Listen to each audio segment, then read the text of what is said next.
Nekaj vprašanj smo pripravili, seveda vmes se bodo pa pojavila še druga vprašanja. In sicer vprašanje bi bilo za Tončija in Andraža, ne? Lahko pa seveda tudi profesor Štrbenc vi odgovorite. Ne? Pa tudi meni lahko po imenu kličete že. Aha. Dajmo se tako zmeniti. Dobro, v redu. Primož, ja. Tako smo nekako, tako je nas je Tonči poučil. Jaz hočem imeti nadim, če je Tonči haso, jaz hočem imeti nadim. Ne. Fatima. Ne, jaz sem haso, Tonči je pa ta drugi. Mujo. Torej, če smo v preteklih letih lahko videli, da so si po nekaterih mestih v Sloveniji, predvsem v Mariboru, pa tudi v Ljubljani, državljani vzeli svobodo politično delovati in javno izražati svoje mnenje, je bilo v Kopru bolj ali manj tiho. V zadnjem času pa so takšno pobudo, ki ga je sprožilo dogajanje v Luki Koper, prevzeli Koprčani. Vi dva, Tonči in Andraž, sta veliko komentirala te dogodke. Bi lahko zdaj na tem mestu rekla kaj na to temo? Kako sta vi dva razumela te dogodke? Mogoče prvi Andraž. Po senioriteti bi bilo prav, da ti prvi. Tudi na vis bi rad prišel sam za 200 evrov.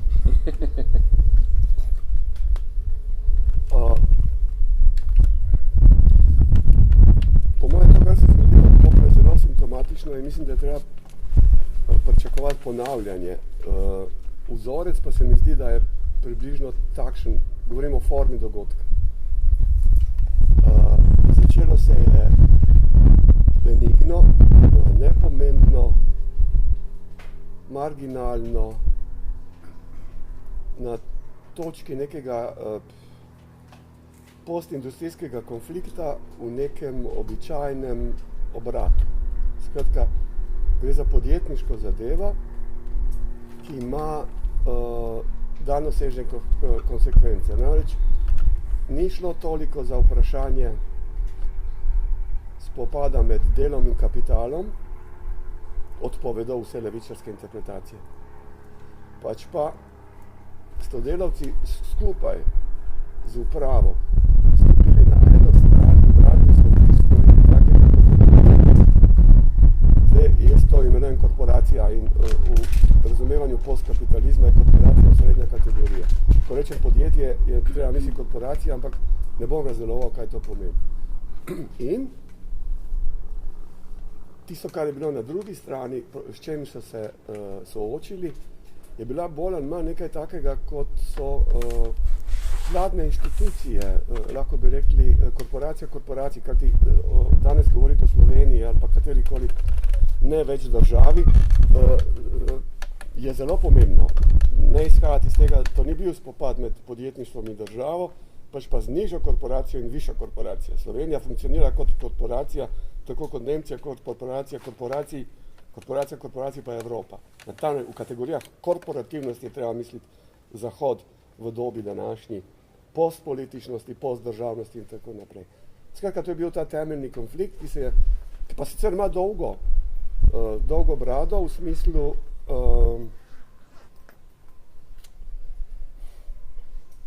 simbolno se temu reče drugi tir.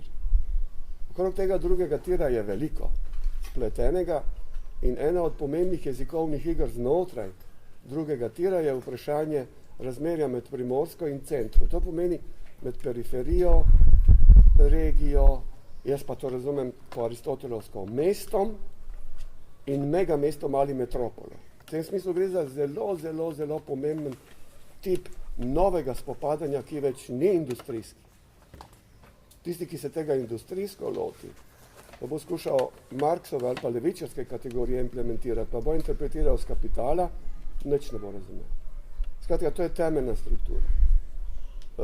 Korporacija proti korporaciji plus mesto in regija proti metropoli. To je temeljna struktura konflikta, kot ga jaz vidim in interpretiram. Druga plast je pa še bolj pomembna.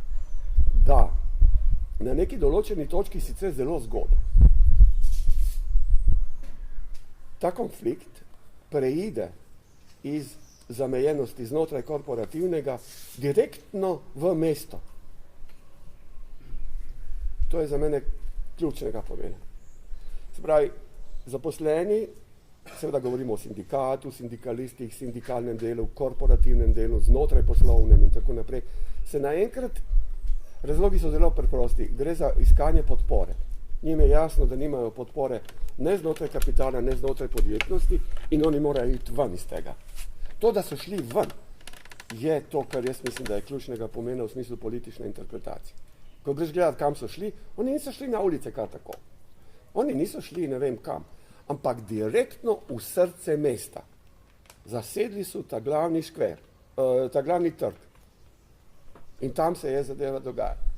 Tam so dobili širšo podporo, tako rekoč, zdaj pa mislim, da so 3 elementi tukaj zelo pomembni, ko se bo vprašamo, katero vrsto podpore. Vsi 3 elementi so par excellence politični. Najprej dobijo podporo direktnih meščanov in someščank. Se pravi, Koprčanke in Koprčani pridejo. To je tisto, kar smo že videli bili v Mariboru pri vprašanju, kaj so že tam bili eni prometni znaki, oziroma tisti snemalne naprave. Ja. Tukaj pa gre zadeva naprej. Zato, ker je vezana tudi na sindikalno. Prva je zadeva, ki je vezana na regionalno. To pomeni, da je Primorska dobesedno zraven prišla. Po moje ključni plakat ni slučajno bil Primorska je ostala. Se pravi, ko beremo jezikovne igre in znake na transparentih, mislim, da je centralnega pomena tisti Primorska je ostala. In tretji element je, ta je bolj ali manj vezan ne na Primorsko in Primorce, ne na Koper, Koprčanke in Koprčane, pač pa na sindikalno. Jasno je bilo videti, da imamo sindikalno solidarnost. Sindikate, ki so prišli iz cele Slovenije sem.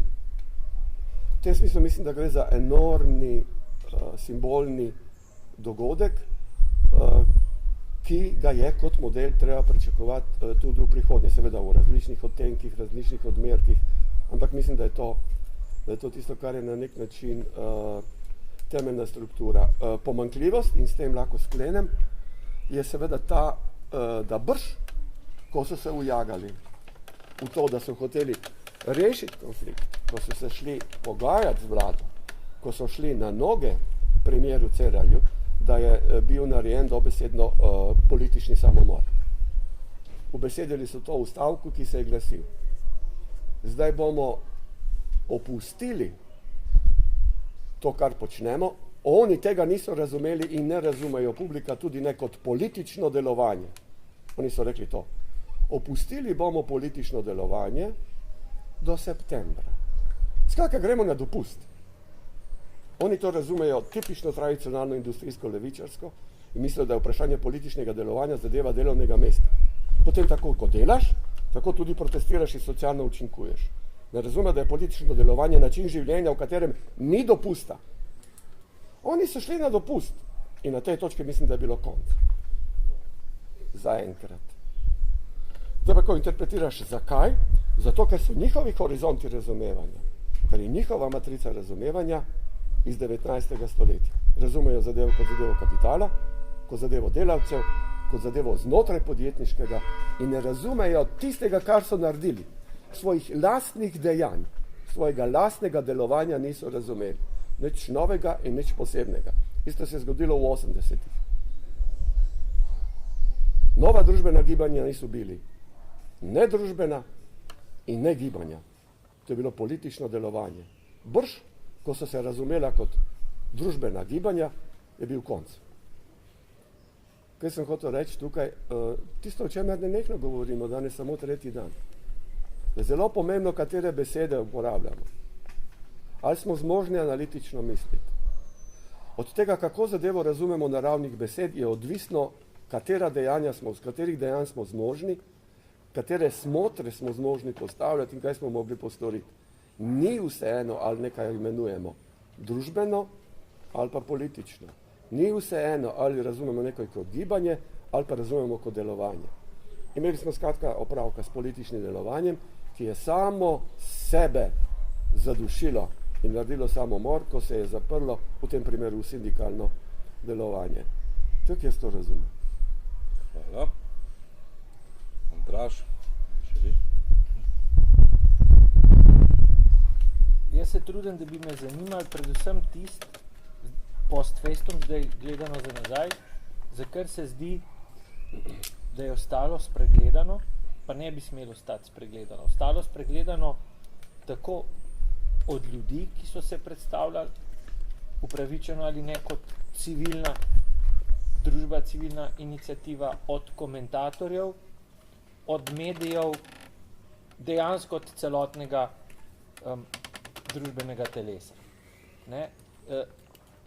In to bi skiciral v parih točkah. Prvič, kot vselej, pri legitimnih ekscesih političnega protesta, me je tudi tukaj zanimalo, kaj se bo zgodilo dan po jutrišnjem. In ta dan po jutrišnjem je že zdavnaj minil. Ne? In mislim, da moramo tako razumeti tudi to, kar je hotel poudariti Tonči. Kakšna je zdaj, kako učinkuje ta dogodek, zame je to dogodek, lahko bi bil vele dogodek, ampak zaenkrat se zdi, da je samo dogodek bil, kaj se zgodi po tem dogodku dan po jutrišnjem. Ne vidim, da se je zgodilo kaj bistvenega.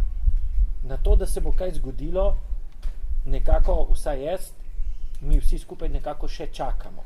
Kaj bo dan po jutrišnjem? In ta po jutrišnjem se zdaj že vleče. Počitnice so. Ne? Torej, če se zaradi počitnic dan po jutrišnjem prestavi, ne vem, na jesen ali na zimo ali na naslednjo pomlad, očitno ta dogodek ni politično učinkoval tako, kot bi lahko ali kot bi moral. Drugo, kar me zanima, mene taki dogodki zanimajo torej kot dogodki. Ne? In se ne sprašujem o ozadjih, ne sprašujem se, če so vsi nosilci transparentov resnicoljubni, ne sprašujem se o tem, če ima nekdo neupravičeno previsoko plačo, ne sprašujem se o tem, če nekdo dela 4 ure na dan za 2500 evrov, pa bi imel 4000 evrov, ker v Frankfurtu nekdo za isto delo dobi 4000, to me ne zanima. Zanima me dogodek v povezavi z idejo in z konceptom. In tisto, kar je tukaj bilo spregledano, povsem spregledano, je po moje najmanj naslednje. Prvič, retorika, ki jo je obrala dnevno politika, je zame klasičen primer retorike gospostva in tega, če mora biti Tonči, pa me bo popravil, če se motim, rekel postfašizma. Samo spomnim na izjavo predsednika Državnega zbora, ki je hkrati doktor mednarodnih odnosov, to pomeni neke vrste doktor politologije. On je ta dogodek že v štartu, predno je sploh prišlo do kakršnega koli komuniciranja med delavci, meščani in dnevno politično gospodsko na drugi strani, opredelil to kot atentat. Ne? Torej, korak do ali morda čez rob opredelitve kot terorizem. Mislim, da to se mi zdi zelo pomembno in tega ne gre spregledati. V naslednjem koraku je predsednik vlade opredelil ta dogodek kot, citiram, ukazovanje ulice, izsiljevanje ulice. Ne? To se mi zdi tudi zelo pomembno in tega ne gre spregledati. Mislim, da je to nekaj, kar je treba zapisati v zgodovinski spomin in v prihodnje, od tistega trenutka naprej, od trenutka tega dogodka, ravnati z mislijo in zavestjo o teh izjavah. Tudi en drug eksces tega premierskega gospodstva z elementi diktatorske drže, samodržstva, omnipotentne narcisoidnosti, samozadostnosti in tako naprej se je zgodil ob nastopu, ki je sledil kmalu potem predsednika vlade na RTV Slovenija v oddaji, katere ime sem pozabil, ampak vodila jo je v tem primeru pogovora, to niti ni bil pogovor, to je bil samo govor, za predsednika vlade Vesna Milek, pozabil sem, kako se reče te oddaji. Torej, če državljan spremlja tak intervju, tak pogovor, tak samogovor predsednika vlade in pri tem ne opazi, da ima pred očmi učbeniški primer političnega narcisizma, samozadostnosti, skoraj že politične schizofrenije, vele megalomanske samopomembnosti in diktatorske drže. Če tega državljan ne opazi, ko gleda ta intervju, to oddajo, potem je zame tak državljan gluh in slep. To je neizpodbiten dokaz, s kom in s kakšno politiko imamo v tem trenutku opraviti v našem političnem in družbenem sistemu. Tega ne gre spregledati. Ne gre spregledati tudi kategoričnih izjav, ki jih je podal premier, in tukaj sem namenoma dnevno politično kritičen, ker mislim, da tega ne smemo spregledati. Da je to pomembno tudi za idejo in koncept, ki je zadaj. Ponavljanje enega in istega stavka, tako kot stavka o etiki pred volitvami, o tem, da kdo pa mislijo ljudje, da so. Da bodo posameznika, ki je na mestu predsednika vlade, je profesor, hkrati je doktor, je bil že prej družbeno javno prepoznaven, ja, kdo pa mislijo, da so, da ga bodo izsiljevali. Torej, globoko v 21. stoletju, leta 2016, se predsednik vlade na legitimno vprašanje delavcev in njihovih podpornikov, prvič, kaj se dogaja v Luki Koper, drugič, kaj načrtujete iz Luko Koper, in Luko Koper ni neka trgovina s spominki, nič hudega, je prav, da je božja roka med nami.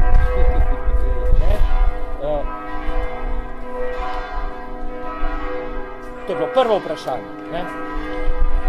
A se sliši? To pa počakamo. Zakaj pa Marko Brecelj ni poskrbel za... Zabiš ga ni. Kako, na? Na farmi Krkoč se pogledajo filmi. Marko je na dopustu. On se tudi služi dopustu. Kaj, pa hoče premijerski položaj, hoče bi Po premijerjiva? mojem šel na vis, veš. Na vis? Pa imaš 400 evrov. Mislim, da si ga zaslužil, zdaj če imel pogrebe in rojstva. Igra na pogrebu. Ti koliko časa to zgodi, pa... To bo še 20 sekund. Reklame. Točno reklame moramo imeti tu noter. Ujo! Reklame je treba delati na vajah. Kala, prirodna izvirska Na to voda. smo pripravljeni. Igor, reklame je treba delati na vajah. Fila. To je Igor je odgovoren za reklamo. Kje? On je odgovoren. A Igor, ja. Imamo reklame ob 4 pri njemu. Propagandni minister. Ja. Zadnji zelenjava. Pa je... Ja. je Kaki, 17. kupite kaki, dokaj so še zeleni. Po mojem ni pomembno zakaj, ampak komu zvonijo. To je že dlje kot 20 sekund, ne? Ha? To je dlje kot 20 sekund, to je diverzija neka. So podaljšali, da so ustavili, ne? Tako. Tempi, nisem čist verjel, da je premijer veren, ampak da je pa tok veren. To si pa nisem mislil. Udarec je že njegova Ja? lajka. Ja,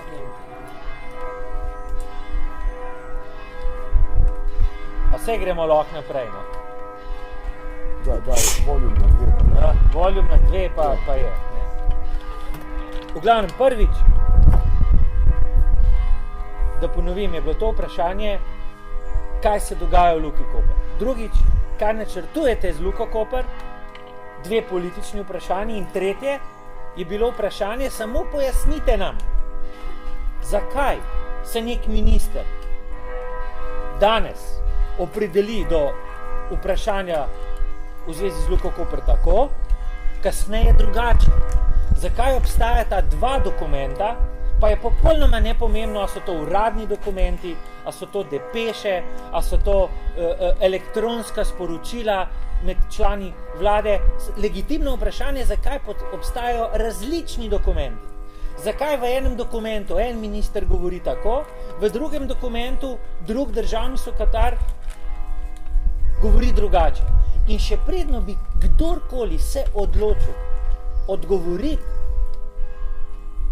od predstavnikov države na ta politično legitimna vprašanja, delavcev in njihovih podpornikov se je že obmetavalo te ljudi z etiketami o atentatorjih, teroristih in tistih, ki z ulice prisiljujejo velike, visoke politike in najvišjega med njimi predsednika vlade v neka ravnanja, kot so razrešitev ministra, pozivanje, da se pripelje z avtom v Koper, tukaj odgovarjam na neka vprašanja in tako naprej. Jaz mislim, da se tega ne sme spregledati, ne? In da je treba od tega trenutka naprej premišljevanja, pričakovanja in odzive odmerjati in vsebinsko zamejevati v skladu s tem, kar smo lahko videli strani dnevno-politične gospodske, v tem primeru Luke Koper. In še eno vprašanje, ki se ga ne gre spregledati, to pa je tipično ustavno-pravno vprašanje, jaz sem o tem pisal, kot verjetno veste, ne? Torej, že golo razumevanje koncepta lastnine kot temeljnega ustavno-pravnega, ne samo političnega koncepta v neki državi, ki je pravno strukturirana in določena kot ustavna demokracija, socialna država temelječa na vladavini prava in tako naprej.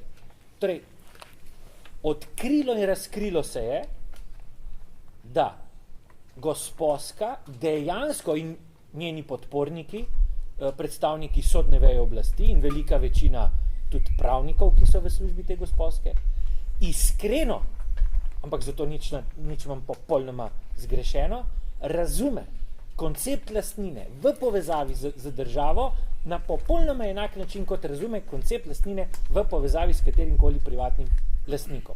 Torej država, dnevna politika v vlogi lastnika samo sebe razume na enak način, kot bi na njenem mestu stal nek privatni lastnik. Ker je seveda popolnoma zgrešeno z ustavnim konceptom lastnine in njene vsebine. To se je pokazalo in je relevantno tudi za primer Roga, je relevantno tudi za vsak primer skvoterstva in tako naprej. Ne? Država v vlogi lastnika ima popolnoma drugačen status kot posameznik v vlogi lastnika. Posameznik v vlogi lastnika uživa teoretično lastnino v funkciji svoje svobode, država pa samo takrat in samo toliko in samo na ta način, kolikor je to nujno potrebno, da z prevzemom lastniškega statusa v smislu asistence, podpore in nadzora omogoči pripadnikom v družbi kvalitetnejše in učinkovitejše uresničevanje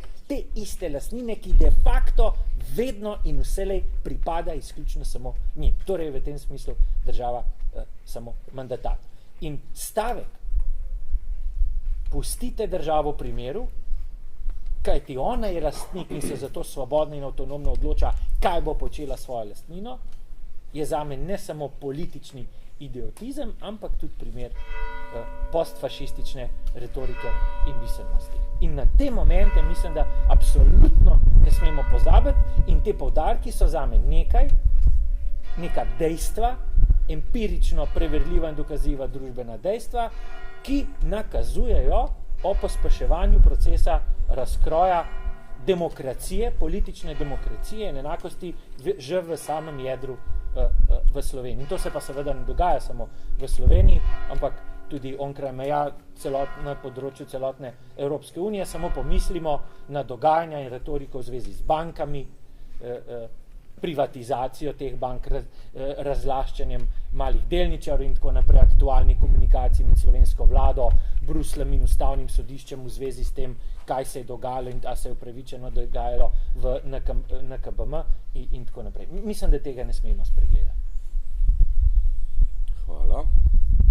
Sežno. Primož, bi tudi vi potem povedali, kaj v zvezi s tem ali? Ja, jaz bi na kratko eno mednarodni kontekst so glede Kopra, Luke Koper.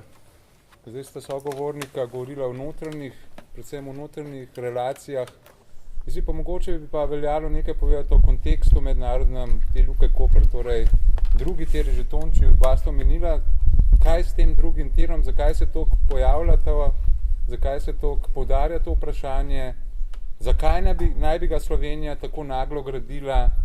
Tukaj treba seveda upoštevati, da v zadnjih letih obstaja izrazito tekmovanje med 4 pristanišči v Jadranu, Jadranu oziroma Sredozemlju, grški Pirej, Reka, hrvaška Koper, slovenski in pa italijanski Trst. In torej ta drugi tir je po mojem mnenju predvsem, torej, če se ne izreče to eksplicitno, pa implicitno prisotno trditev, da Koper in Slovenija potrebujeta drugi tir zato, da bi Slovenija lahko spostavila pot do Srednje Evrope tako, kot jo želijo vzpostaviti ostali 3 tekmeci. V Pireju skuša, oziroma bo Kitajska gradila železnico proti Beogradu naprej Budimpešti. Reka razmišlja o povezavi z Budimpešto, Trst se že povezuje z Grazom. Se pravi, vse poti vodijo v Srednjo Evropo.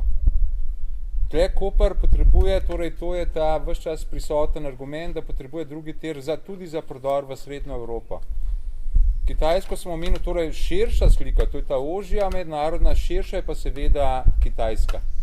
Namreč Kitajska v zadnjih letih izvaja nek kolosalni projekt, ki je pravzaprav obuditev zgodovinske svilne ceste, ki obstara vsaj med 2. stoletjem pred našim štetjem in pa 17. stoletjem našega štetja. Kitajska je to je najpomembnejši projekt tudi sedanjega kitajskega predsednika Xi Jinpinga. Kitajska pravzaprav je ta projekt pomenovala One Belt, One Road, se pravi ena pot, en pas, ena cesta, pri čemer je ta en pas prodor Kitajske po kopnem proti Evropi in Bližnjem vzhodu Rusiji, medtem ko je One Road, je pa ena cesta, je pa pomorska pot. Če gre kopenska pot, torej, ki vključuje hitre ceste, hitre železnice po trasi Xi'an, Urumči, Alma-Ata, Biškek, Teheran, Istanbul, Moskva, Rotterdam, Benetke, pa gre ta pomorska pot seveda preko Južno-Kitajskega morja, Malajske ožine, ki je mimogrede najpomembnejša strateška točka danes v svetu postala Malajska ožina, naprej dol v Bengalski zaliv, Šrilanka, Indija, potem pa čez Arabsko morje do Afrike. Kitajci v Keniji gradijo veliko železnico do Nairobija, od obale do Nairobija, potem pa od Afrike gor preko Bab el-Mande pa v Rdeče morje, čez Suez v Sredozemlje, in Kitajci so zaenkrat locirali kot svojo glavno vstopno točko v Evropo Pirej. Grški Pirej, tam je kitajska ladijska korporacija COSCO pred 2 mesecema kupila 67% delež pristanišča. Torej Kitajci so ta Pirej jasno opredelili kot glavno vstopno točko, ostali 3 tekmujejo za, recimo temu, sekundarno naklonjenost Kitajske. In tle jaz vidim, seveda pa Kitajska, kot sem rekel, tudi po kopnem povezuje in eden od glavnih projektov, ali pa eden zelo markantnih projektov v okviru tega enega pasu, ki sicer združuje, pazite, cifro $900 milijard in 900 pogodb, eden glavnih projektov je Peking-Duisburg, torej hitra cesta. Hočem reči, da tudi Nemci tekmujejo za naklonjenost Kitajske.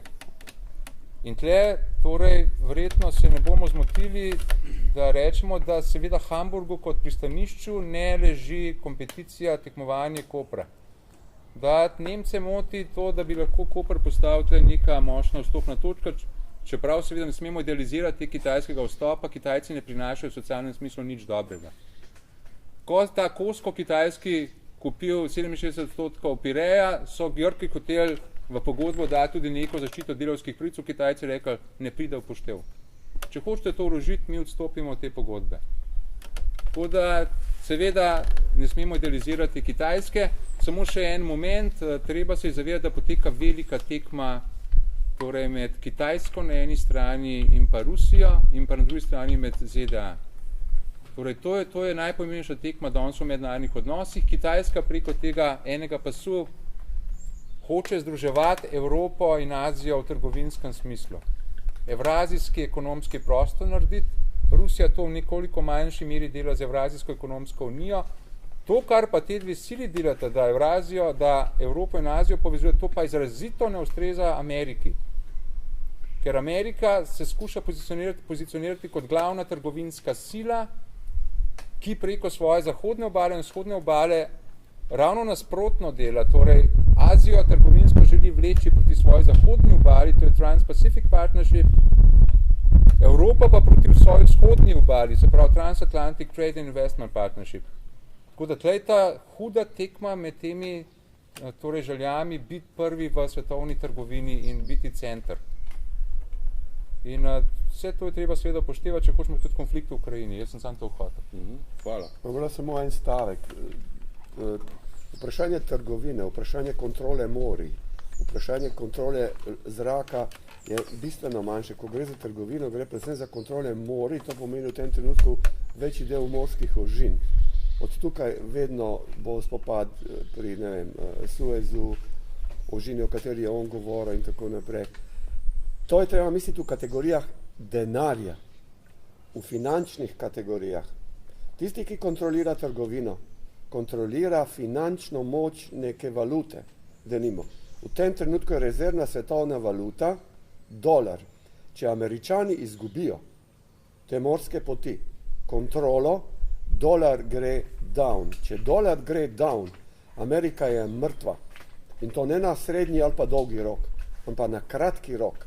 Ker to pomeni, da ne more več biti v povlaščenem položaju, v katerem lahko dobesedno smeri Feda prihajajo enormne količine računskega denarja. Nimamo več opravka s paper money, pa gold money, pa ne vem kaj, računskega denarja. In ne nazadnje, v tem kontekstu je treba misliti tisto, kar smo včeraj govorili v zvezi z internetom.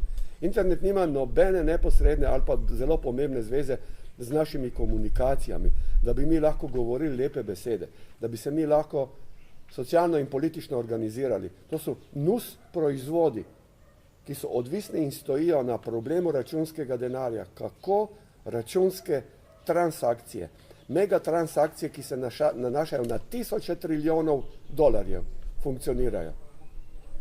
V tem smislu mislim, da je zelo pomembno povezati ta geostrateško-politični pogled in zaključiti ga oziroma vsaj majčkeno mu pristaviti to finančno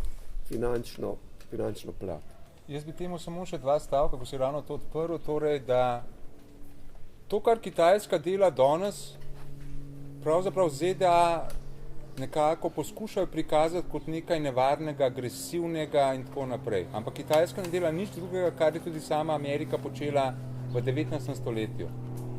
Se pravi, vsaka nova velika ekonomska sila želi prvič odriniti ostale sile od svojih obal. Ko so ZDA to postale tam v 19. stoletju, so najprej razglasili Monroejevo doktrino 1823, ampak še niso imele vojaške sile, da bi Evropejce stran odrinile. To vojaško silo so dobile po nasvetu nekega pomembnega avtorja, Alfred Thayer Mahan, ki je napisal izjemno pomembno knjigo The Influence of Sea Power upon History, torej vpliv pomorske moči na zgodovino. Rekel je, da ekonomska sila nova velika mora nadzorovati tiste pomorske poti, ki so vitalnega pomena za njeno ekonomijo. In točno na podlagi te knjige izdane 1890 so Američani začeli močno ladjevje graditi, tako da so lahko že 3 leta pozneje rekli Nemcem in Britancem, ki so prišli v Venezuelo, izterjati dolgove, odšli boste ven iz zahodne poloble, ker drugače vas bomo mi pregnali. Kitajska danes to isto dela in celo na Kitajskem se ta ista knjiga bere zelo. In Kitajce pa v smislu te vitalne ekonomske pomorske poti skrbi povezava, naftna povezava, ker Kitajska je žejna nafte, 60% nafte pridobiva iz Bližnjega vzhoda in tankerji potujejo Perijski zaliv, Hormuška ožina, Arabsko morje, Bengalski zaliv in pa najbolj občutljiva točka Malajska ožina. Tam se Kitajci najbolj bojijo, da bodo ZDA to blokirale. To je panični strah skoraj Kitajske. Zato gradijo biserno ogrlico, se pravi pristanišča, preko katerih naj bi pokopnem nafto proti Kitajski lifrali, se pravi Gwadar v Pakistanu, Kyaukpi v Mjanmarju, se pravi neka pristanišča, kjer bi tankerji že pred Malajsko žino pristali in potem nafto vozili gor. Se pravi, da je treba te momente, to sem hotel sam Tonče povedati. Morda še za vas, ki imate radi internet, zadeva je zelo preprosto preverljiva. Poglejte natančno, kjer Združene države Amerike, brez NATO, imajo 800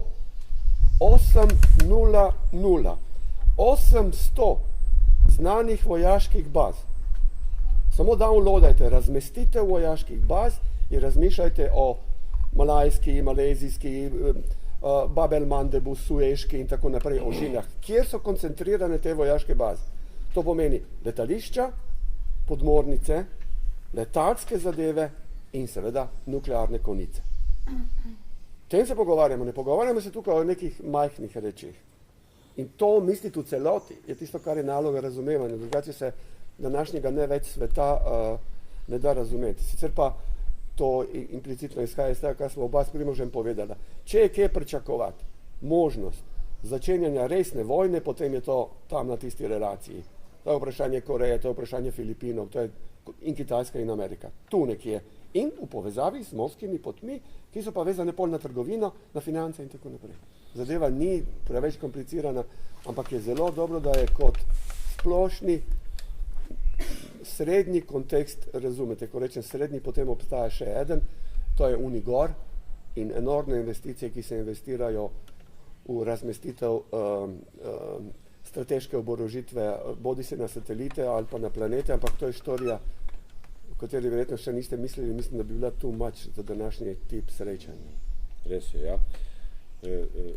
Dobrodošla ta osvetlitev aktualnih dogodkov v Sloveniji tudi z tega mednarodnega vidika in pogleda.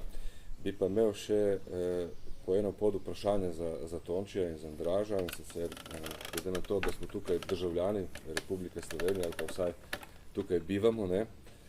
Tonči v svojem odgovoru si omenil, da so udeleženci takrat protestov naredili politični samomor, ne, s tem, ko so svoje politično delovanje, tako so ga poimenovali, prestavili na september, torej čez počitnice. Zanimivo bi bilo slišati, no, kaj scenarij, kaj bi pravzaprav morali narediti, ne, ker tudi mi smo upeti v družbo oziroma v skupnost, ne, da ne bom razširjal tega izraza, v delovne organizacije, v svoje družinske skupnosti, v stanovanjske skupnosti, ne, in morda bi dobili en drug koncept, kaj bi pa pravzaprav morali narediti takrat udeleženci oziroma protestniki. Nimam jaz občutka, da bi karkoli morali. In mislim, da ni moč predpostavljati neko znanje, ki bi ljudem, državljankam in državljanom, ne glede na to, ali so Janezi, Mojce, Mujoti, Hasoti in Fatime, lahko prešepno. To velja seveda tudi za mene. Tisto, kar je strukturalno, na kar sem jaz hotel opozoriti, je to, da se je zadeva, kar se tiče koprskih dogodkov, začela na ravni podjetnosti, da je bila sindikalno mišljenja, da je horizont mišljenja sindikalen, to pomeni socialen in osko družben, in da sploh ni zapopado te širine političnosti, ki se je odprla v trenutku, ko so šli na trg. To, In potem pa druga zadeva, ki je pa radikalno različna do Maribora, je pa tale. Maribor, to je mislim, da 3 leta nazaj približno, je gradil na zavestni mestnosti. Se pravi, poudarek ni bil na nobeni nikakršni tovarni, na nobenem tamu, na nobeni industriomontaži, ne vem kaj, ampak na mestnosti. In je zadeva po definiciji bila politična v smislu mestnega političnega delovanja.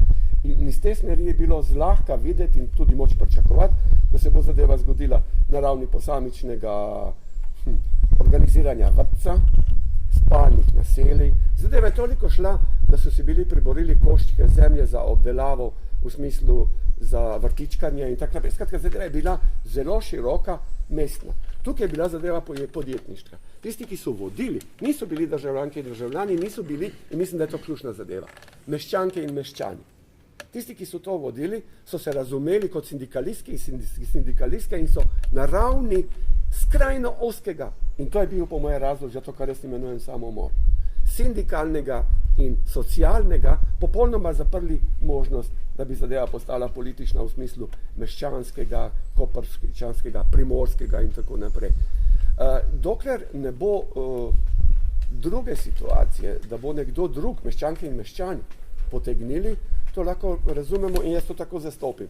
Kot neko določeno fazo, kot neko določeno učno uro, kot neko določeno izkušnjo, ki še ni jasna, še najmanj, če smo in dokler smo v počitnicah, ki pa bo postajala jasnejša oktobra, novembra, decembra in bodo pa ljudje poštekali, aha, tisto, kar smo takrat naredili, je bilo napačno.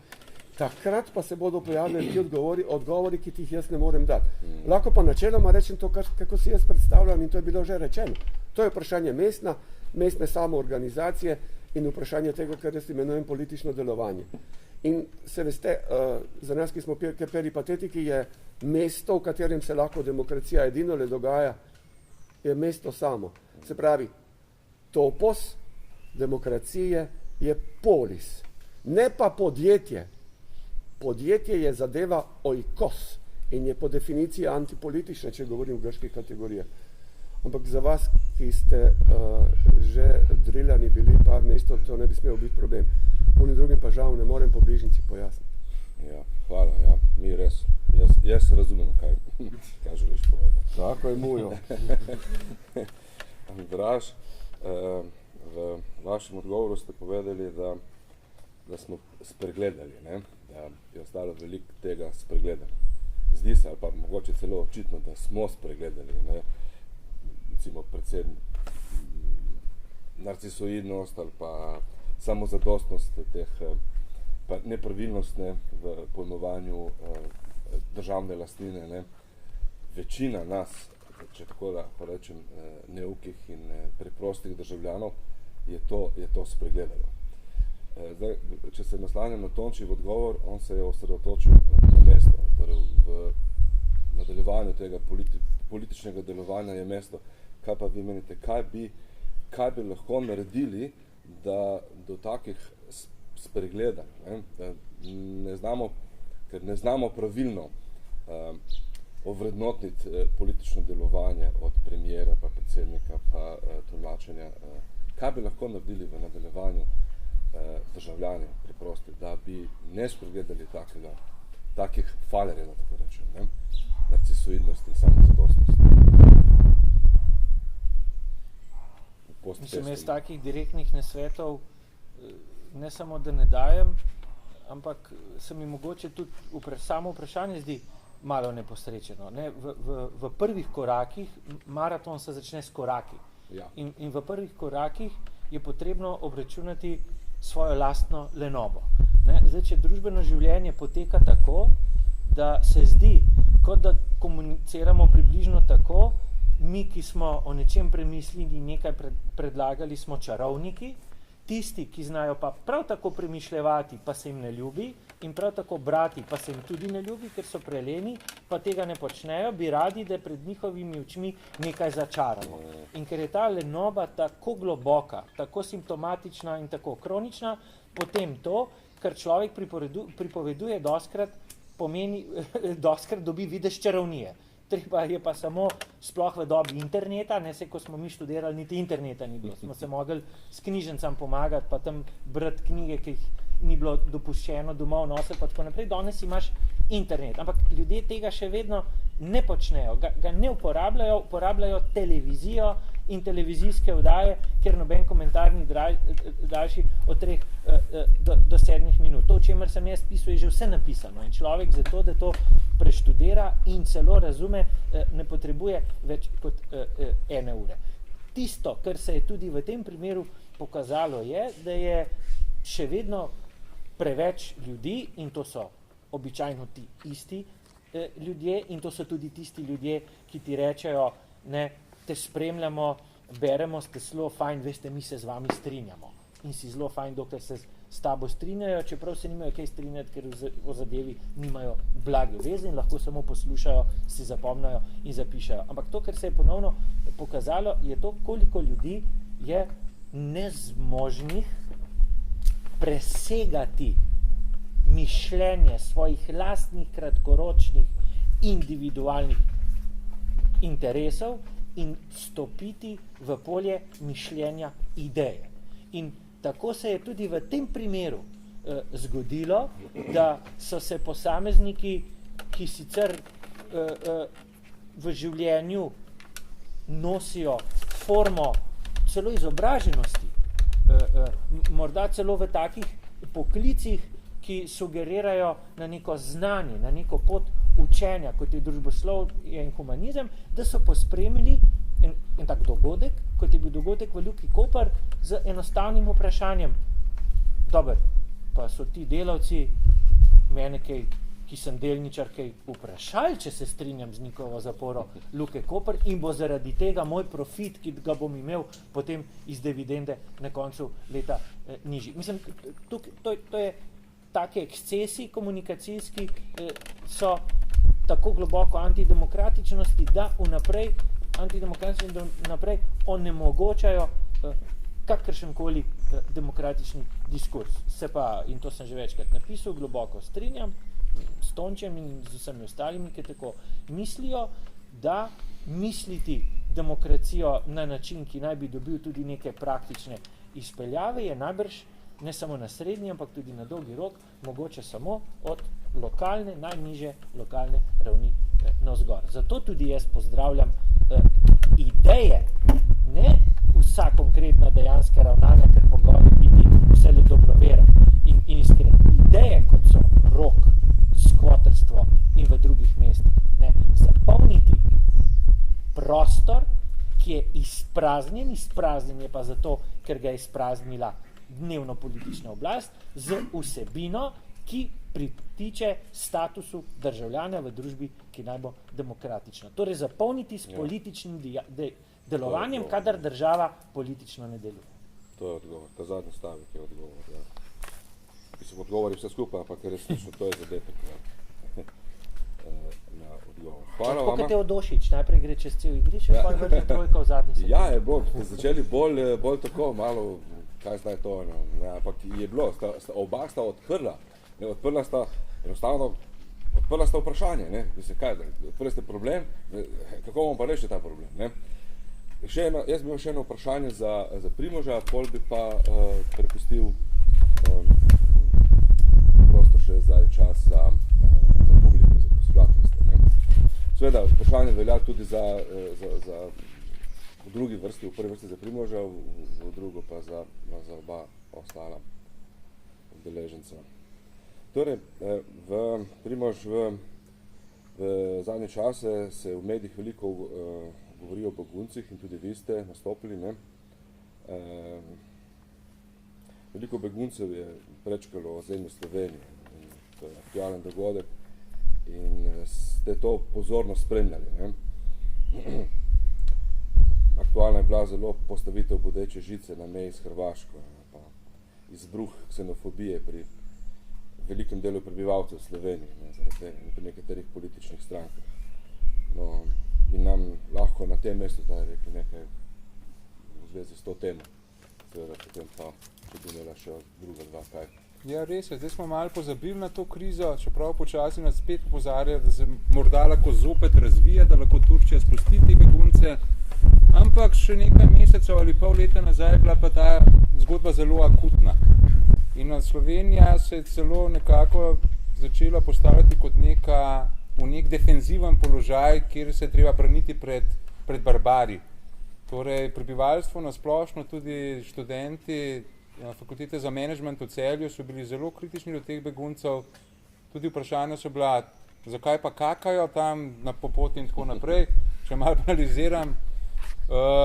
Skratka, par momentov bi rad povedal, glede na to, da Slovenci so to, večina Slovencev je to velikokrat videla kot nek tujak te begunce, kot neki uzurpatorji, ki nam hoče vzeti našo deželo. Prvič, Zahod je sam povzročil to krizo. To je treba jasno in glasno povedati, da Pandorina skrinjica, ki je bila odprta, je bil napad na Irak 2003. Torej, če daleč največ beguncev prihaja iz Sirije, zdaj bo malce abstrahiral Afganistan, če daleč največ beguncev prihaja iz Sirije, treba to zgodbo v v celoti videti. S tem, ko so Američani napadli Irak, so zrušili sunitskega oblastnika Sadama Huseina in šiitski večini populacijski prvič po letu 1638 omogočili, da je prišla na oblast v Iraku. To je bila epohalna sprememba, torej to je treba vedno znova poudariti, da to ni bil kakršenkoli napad, ampak je dobesedno zatreslo. To je bil strel v politično, religijsko in pa simbolno srce Bližnjega vzhoda in pa zgodovinsko seveda. S tem, ko so šiiti prišli na oblast v Iraku, se je lahko spostavil šiitski pol mesec segajoč od Irana preko Iraka, Sirije do juga Libanona. In to seveda izrazito, s tem se je zelo povečal vpliv Irana, dopustila oziroma nastala je možnost, da bi se zgradil tako imenovani šiitski plinovod Iran, Irak, Sirija, torej tudi ekonomski momenti, zraven skratka vpliv šiizma in Irana se je zelo povečal, ker Iran je vse od 16. stoletja, ko je trajno kot prva država sprejel dvanajstniški šiizem, pravim dvanajstniški šiizem, ker niso vsi šiizmi enaki. Slovenci poznamo Alamut, domnevam, da vsi ste že slišali za to, torej ni dovolj reči ali ni pravilno reči asasini, kot pravi Bartol, to so nizariti, to so podločina ismailitov, neke specifične šiitske ločine. Če se iz tega ekskurza nazaj vrnem, torej šiitski polmesec se je vzpostavil, to pa je seveda izrazito prestrašilo in pa ultra iritiralo sunitsko dominirane države. Na čelu Saudsko Arabijo, Katarijem, Združenimi arabskimi emirati, tudi Turčijo, Jordanijo, Egiptom. In ves čas, torej vse po letu 2003-2005 je bilo v zraku vprašanje, kako presekati ta šiitski polmesec. In nemara, zelo logično je bilo pogledati na zemljevid in reči, Sirija je morda najprimernejša točka za presekanje tega šiitskega polmeseca, ker v Siriji vlada nek režim, ki izhaja iz alavitske skupnosti, to je zopet neka zelo sui generis, ločina šiitska. Te alaviti edini verjamejo v božansko naravo imamov, konkretno Ali ibn Abi Taliba. Torej, sunitske sile so rekle v Siriji, tam nemara bo prava priložnost. In ko so se prvi protesti začeli proti Bašarju al-Asadu, marca 2011, so kmalu je nastala poplava udora sunitskih radikalnih islamističnih skupin. In ta konflikt, to ni edina fronta v Siriji, ampak ta najbolj razdira Sirijo in ustvarja begunce. Druga stvar, ki bi jo poudaril, je to, kako ta konflikt rešiti. Torej, jasno je, da ta konflikt se lahko reši sam s političnim kompromisom. Če kdo misli, da lahko kdorkoli zmaga in vse pobere v Siriji, se globoko moti. Politični kompromis, ki mora biti kompromis med šiitsko in sunitsko vejo, se pravi, režim, po mojem mnenju, mora ostati na oblasti vsaj za neko prehodno obdobje, ampak hkrati pa involvirati sunitske upornike. Drugače, če zdaj kdo misli, da ker je Asad v ofenzivi prije lepo, da zdaj bo pa kar sam pomalcal celo Sirijo, je to napačno razmišljanje. Tako da v tem momentu nemara obstaja neka možnost tega kompromisa, ker se ZDA in Rusija dogovarjata in ker je Turčija končno dojela, da sama z destabilizacijo Sirije, z rušenjem Bašara al-Asada, neposredno ali pa posredno izrazito omogoča sirskim Kurdom, da gradijo svojo paradržavo. In sedanji quid pro quo je, da je očitno Erdogan pristal na to, da režim še naprej ostane na oblasti v Siriji, hkrati pa glavno nevarnost odpravlja, se pravi, sirsko-kurdsko entiteto. Tretja stvar, ki bi jo poudaril, to, da so se Slovenci tako vznemirili, pa tudi ostali Evropejci, to ni naključje, ta protiislamski diskurs, ki pravi prvič, da je islam inherentno agresivna religija, drugič, da je islam sovražen znanosti in pa racionalni misli, in pa tretjič seveda, da muslimani moški zatirajo ženske. Ta protiislamski diskurs je star 900 let. Začel se je tam nekje v začetku 12. stoletja, ko je Robert Menih eno delo napisal, torej Historia Hierosolimitana, ker so mu nadrejeni rekli, napiši na novo gesto Francorum neko kronologijo prve križarske vojne na takšen način, da bo sprožil podporo novi križarski vojni. In ta je seveda res poudaril muslimansko, torej demoničnost in pa to, da teološke razlike, torej ne več vojaški opis križarske vojne, ampak teološke razlike. Od takrat naprej ta protiislamski diskurs, ki v nasprotju vsemi so logiko, kljub temu, da je Zahod zmeraj bolj spoznaval islamski svet, da ga zmeraj bolje poznamo, kar še vztraja ta protislamski diskurs. To je nasprotju vsemi zdravorazumskimi načeli, ker če nekaj bolje poznaš, potem ne boš nekih stereotipov produciral.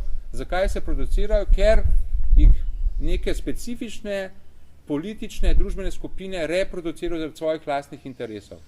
Tle ne smemo ostati nekritični tudi do tisti, ki so slavljeni na Zahodu, to so drugoslovni, torej komunistični intelektualci, ki naj bi pripeljali do renesanse. Tudi renesansa je nek konstrukt, hočem reči, da če kdo res verjame, da se je renesansa začela na takšen način, da so te zahodni intelektualci ala Francesco Petrarca, Giovanni Pico della Mirandola se direktno na te Grke pa Rimljane, torej navezali pa začeli znanje malce globoko moti. Ker ta zgodba zanika vmesno obdobje vitalnega pomena arabski, se pravi arabski, ne zgolj prevzem oziroma reprodukcija grških verov, ampak kar je nujno potrebno torej pojasniti, kvalitativna, bistvena nadgradna preboj. To je treba vedno znova poudarjati, torej tudi te komunistični intelektualci so šli v ta protislamski diskurs, danes pa seveda ustreza najmanj, kar je Izraelu, pa nekim močnim krogom, ki seveda skušajo pozornost od socialnih vprašanj, ki so daleč najbolj akutna danes, preusmeriti seveda proti grešnemu kozlu, klasičnemu, to je pa islam. In pa s tem pa pridem na svojo zadnje, tisto, kar se mi zdi pomembno, če kdo misli, da je res islam tako tuja religija, da so ti muslimani pa vsem drugačni, kje bi jih imeli zraven sebe zaživeti, se globoko moti. Ker obstaja nekaj pomembnih skupnih točk. Prvič gre za monoteistični religiji. Krščanstvo, islam, judaizem so tri velike monoteistične religije. Drugič, islam je tako kot krščanstvo abrahamska religija. Vse se začne pri Abrahamu oziroma Ibrahimu. Abraham je imel dva sinova, prvi sin, torej Išak oziroma prvi sin Ismail v muslimanski terminologiji oziroma Ismael je začetnik Arabcev, ker ga imel Abraham za svojo služkinjo Agaro. Ko je žena Sara dobila lahko sina Izaka, je rekla Abrahamu, torej sin, ki si ga imel služkinjo, ne sme biti tekmec najnemu sinu, po ženi stran torej tega sina služkinjo. Abraham je zaskrbel, ampak Bog naj bi mu rekel, naredi, kot ti pravi, kaj ti tudi z njega bom naredil ljudstvo. Se pravi, prvi sin Ismail je začetnik Arabcev, s tem pa tudi muslimanov, ker islam nastal v Arabiji. Izak je začetnik judaizma, ker pa je bil Jezus Kristus tudi jud, torej tudi krščanstvo. Se pravi, vse tri so abrahamske religije. In nenazadnje islam priznava vse velike osebe iz krščanstva in judaizma, od Adama, Nojeta, torej že omenil sem Abrahama kot Ibrahima, Mojzes je Musa, Jezus je Isa, vse te priznava kot preroke, s tem, da je Mohamed poslednji prerok in največji prerok. Naslednje seveda je to, da, kot sem že rekel, da imamo tako znanstveno civilizacijo, takšno moč, se moramo zahvaliti lepo Arabcem, muslimanom, da so nam to ogromno uslugo naredili in bistveno pridonesli, tako da ne bi kdo rekel, kaj ti barbari sem prihajajo, neuki, pojma nimajo. To, da je islamski svet danes tako podrejen, torej razlog ni v tem, da bi teologija islamska zatrla, kot se velikokrat govori, oziroma to je prevladujoč diskurs, ampak so neke bolj objektivne okoliščine, tudi vdori križarjev in Mongolov seveda. In pa končno, islam je bolj podoben v socialni komponenti katolicizmu, torej katolicizem, torej ta prevladujoča religija v Sloveniji je bolj podobna v socialni komponenti islamu, kot je podobna protestantizmu. Obe, torej islam in katolicizem, sta izrazito skupnostni religiji, protestantizem je bistveno bolj individualističen. Hvala. Iz te občesti vas bom skušal zdaj peljati v posebnost, pa v konkretnost.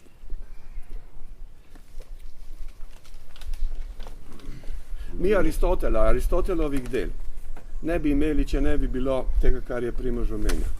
Od 7. do 9. stoletja približno na področju Bagdada je obstajala neka kultura, ki je zelo intenzivno prevajala Grke. ko Aristotel pride v Evropo 11-12 stoletje, pride v glavnem na področje Španije, Toledo in tako naprej. Ibn Sina, Ibn Khaldun, številni avtori, Avicenna, Avenarius in tako naprej iz tiste dobe, odvisno kakih poimenujemo, po latinsko ali pa po islamsko, so skupaj prevarjali Aristotelovo latinščino. V glavnem so sedeli skupaj judovski intelektualci, islamski intelektualci in katoliški intelektualci. To je podlaga, na kateri je moč misliti. In ki jo ni nobenega dvoma. Moramo v veliki meri zahvaliti ravno temu, kar je Primož govoril. Vendar pa poudarek, današnji Zahod je iz drugačnega testa, je tehnični Zahod. In se začne z Baconom, z organum novum, s kritiko Aristotela in tradicije, z upeljavo matematičnih metod, ki grejo polustatistične metode. Dalo bi se argumentirati, da je tudi cela matematika prihaja iz tega in da je v veliki meri, recimo, ko jaz rečem besedo algebra, upam, da slišite noter al in da veste, da govorim arabsko, ko rečem algebra. Pa vi mislite, da govorim latinsko ali pa zahodnjaško. To je samo znak naše načrtne poneumljenosti, ki funkcionira skozi šolski sistem. Se pravi, naš začetek ni Aristotel. Aristotel je upornik tukaj. On je tisti, ki je pobit na točki Bacona in razvoja Zahoda, kateremu je Bacon, Newton in tako naprej so v temelju. Ampak naj to ostane v oklepaju, ker je preveč abstraktno, bilo treba govoriti 4 ure, da sploh kaj bo slišano. Drugič, preden grem posebno, kar se mi zdi zelo, zelo bistveno za razumevanje naše dobe in poskus odgovora na Mujotovo vprašanje, približno Haso ga bo tako oblikoval. Anti-islamska drža Slovenije je tukaj najmanj 25 let. Ima nobene zveze z begunci iz Sirije. Ima pa zvezo z begunci iz Bihaća, Tuzle, Sarajeva, iz Bosne. V začetku 90-ih, ko je predsednik Demosove prve vlade bil Peterle, je bil prvi, ki je omogočal državno delovanje iz pozicij anti-islama. Njegova pozicija je bila, nisem ja odavde, in je začel bolščati v Bruselj in je obrnil hrbet 100.000 otrok, ki so jih klali, bombardirali in na tem izvirnem grehu med drugim, ki mu morate prišteti izbrisane, temelji ta ne več država, ki je korporacija v propadanju in ima ime Slovenija. Kratko malo, če mislite ksenofobijo iz pozicije Sirije, nič ne razumete. To je zadeva, ki ima dolgo brado, imajo še bolj nazaj. Do Siska gre približno. Ampak tega nisem hotel govoriti. Ampak se zadeva začne 91. Probajte, tisti, ki konceptualno ste zmožni in si upate misliti, premisliti koncept čefur. Zdaj pa tisto posebno, kar mislim, da je ključno. Dogodki v Siriji, dogodki, namenoma abstraktno govorim, bomo šel v posamičnost in konkretnost, dogodki v Libiji, dogodki 3 pike, se niso zgodili. Tisti se v govorjenju napeljuje, da so se iz sebe naravno, po naravni poti ali pa zgodovinski nojnosti pripetili.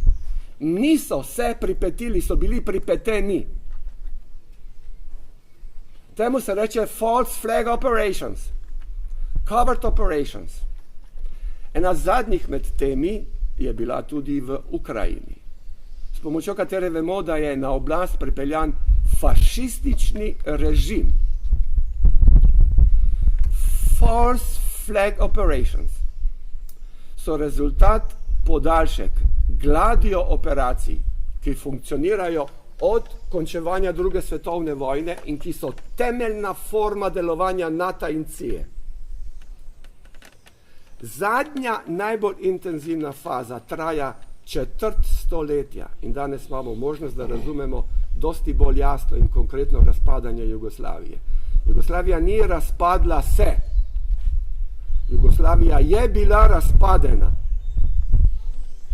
To, kar se dogaja v Siriji, to, kar se je zgodilo v Iraku, je rezultat načrtnega učinkovanja, izpeljave, denarno podprte, zelo, zelo jasno, dokazljivo danes na področju bivše Jugoslavije, učinkovanja tajnih služb. Dokazljivo. Se pravi, če mislimo, da se dogaja, da se zgodi, nič, po moje, ne moremo razumeti. Širši kontekst je pa tale. Svet do približno leta 88-89, pa malo prej bi se dalo reči, je funkcioniral dualno, bipolarno in v pomenu nečesa, kar se kolokvialno označuje z zavajajočo oznako hladna vojna. V generaciji po Reaganu, to so 80-ta približno, pride Bushovska dinastija gor in za razliko od prejšnje situacije, ko Reaganova administracija, tam se začne to, kar se imenuje napačno neoliberalizem, kar je dejansko neokonzervativna revolucija, ki jo jaz imenujem menedžerska in je zadeva posttotalitarizma in postfašizma. Pride na oblast direktni šef CIA. To je starejši Bush. Ta starejši Bush ne operira več v pogojih bipolarne strukturacije sveta, pač pa multipolarnega, absolutnega gospodstva Združenih držav Amerike. V tem kontekstu je treba misliti false flag operations. Covert operations, ki trajajo danes približno 35 let.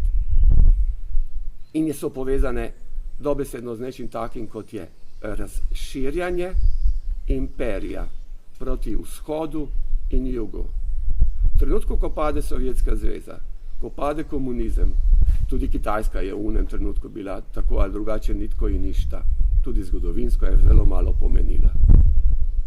Treba je pasovati to kontinuiteto med 80-timi in današnjo situacijo, ki je polna tovrstnih dogodkov. In se opozorim samo na jedno drobnarijo. To je kontekst tudi ksenofobije oziroma antiislamske ksenofobije, s katero danes imamo opravka. Tisto, kar je v celi tej štoriji bistveno skratka razumeti, je, da imamo poskus Zahoda, da se neskončnost razširi. Mi živimo v trenutku, ko je konc tega. In to je vidno na dveh točkah. Prvič, Rusija in Kitajska nista pripravljeni popuščati niti milimetra več. B. Združene države Amerike je to stalo verjetno njihove prihodnosti in verjetno bo cena za to implozija Združenih držav Amerike, ki je v tem trenutku že na delu. Skratka, imamo pravka s sila velikimi mega makroprocesi. To, kar sem mi dva zdaj s Primožem sila globo in površno sklicirala, je tisto, kar bi kazalo razumeti kot širše kontekste, znotraj katerih je šele moč začenjanje razumevanja nečesa takega, kot je vprašanje islama, ksenofobije in tega, kar nas in s čemer nas mediji množičnega poneumljanja dnevno futrajo. V primeru, da ne poznamo teh ozadij, ki sva jih bolj ali manj površno, mestoma brutalno zarisala, zgolj škicirala, se ne da ničesar razumeti. Lahko vam delajo majhne otroke, kakor hočejo. Lahko vas jebajo v glavo, uriti po nogami, kako jim pade na glavo. To je značilnost te dobe gospodstva poneumljena, ki gre skozi medije množičnega poneumljanja. To niso hecne stvari. Predvsem zato nekaj so v igri naša telesa. V igri so možne, vojne. V igri so možne false flag operacije tudi na našem področju. V tem smislu je zelo pomembno, da razumemo, da skušamo vsaj približno razumeti širše in tudi najširše kontekste. Midva sta poudarila 3. En je ta historični, religiozni, drugi je ta, bomo mu rekli nekako tehnično-politični in tretji je ta na nek način dnevno-politično-mednarodno odnoški. Če nimamo teh elementov približno pred seboj, kot mreže, znotraj katerih se da interpretira ta ali on dogodek, smo bosi. In točno to je tisto, kar se dosega s pomočjo medijev in zanikrnega, nikakršnega izobraževanja na mrtvi akademiji.